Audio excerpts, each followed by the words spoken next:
Umut Kervanı kurulduğu günden bu yana hep mazlum ve mustazafların yanında olmuştur, olmaya da devam edecektir.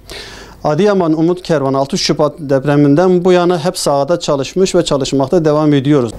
6 Şubat depreminden bu yana Adıyaman'ımızda yetim, muhtaç sahibi sayılarımız artmaktadır.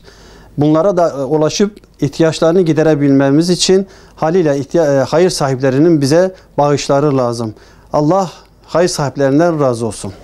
Geçen Kurban Bayramı'nda hayır sahiplerinin bizlere göndermiş olduğu kurban bağışlarını gerektiği şekilde kesip ihtiyaç sahiplerine dağıttık. Bu senede hayır sahiplerinden dileğimiz ve beklentimiz bu mazlum mustazafları yalnız bırakmasınlar. Bu kurbanda da bağışlarını bekliyoruz. Allah onlardan razı olsun. Bizleri unutmasınlar.